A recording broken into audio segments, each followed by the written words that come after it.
Um, so I'll start with a story. So there's one friend I had starting from the 6th grade, and we met each other on the first day of school, and we basically became best friends, and we spent all of our time together.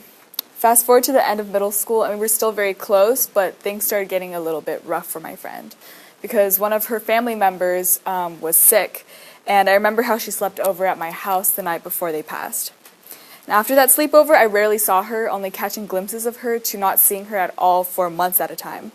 And later, I learned that she had been battling depression and other disorders and was entered into a mental facility across the country.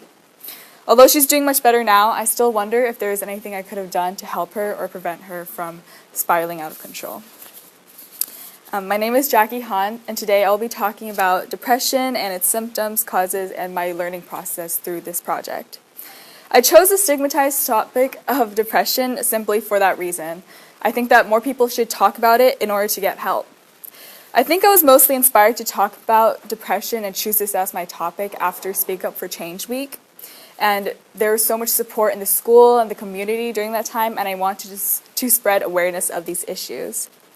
The reason I chose to make a drawing book documenting a story of someone with depression is that I want to let people know of the causes and symptoms in an easier to read format without all of the complicated statistics. And by doing this, I hope to make it accessible to people of more ages. Depression should be talked about more because almost everyone has had a major struggle in their life, and people should pay attention to the warning signs to get their friends and family help.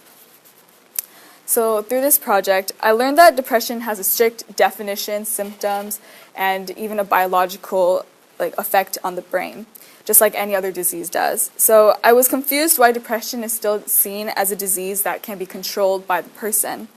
If someone has the flu, you're going to give them medicine to help them, but how come someone getting help for their depression is such a difficult concept to grasp?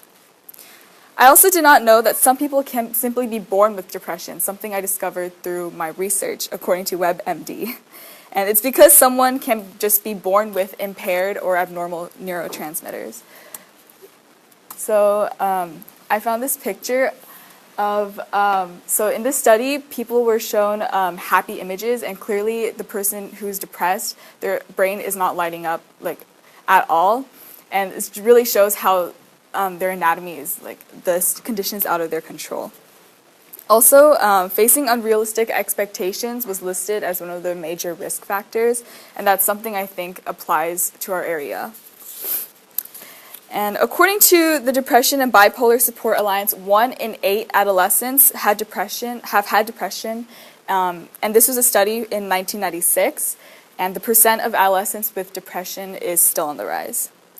Now, learning about myself through this project, I learned that if given a really long time to complete a project, like 10 weeks in this case, I couldn't plan and manage my time very well. So I noticed that as time was crunching down, I tended to squeeze more of my work in towards the end, and I slacked off near the beginning because I overestimated how much time I had for this project.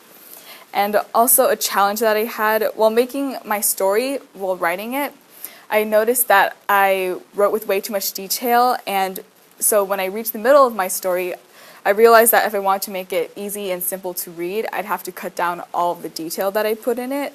So I spent extra time that I didn't plan for, cutting down details and deciding which major points I would actually include in my story.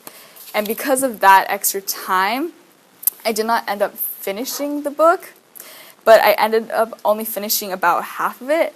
And here are a few pages. I'm not very good at drawing, but yeah, I put it together in a book format. And so the first page is basically, the quality is really, really bad. The first page is basically a risk factor, I thought, where this girl isn't performing as high as her peers. And in the bottom picture, even though the quality is really bad, it's I made her LGBTQ in an unsupportive environment because I made her parents highly religious. And then a symptom that she exhibits is that she loses her interest in her favorite activities. So this topic is very important to me, and it should be important to everyone else in the world. And depression is also slowly becoming more relevant with increasing expectations for young people. Hopefully people can know the symptoms to help their friends and family get the help they need, because depression is a very important topic, and people should feel comfortable enough to speak up and get the help. Thank you.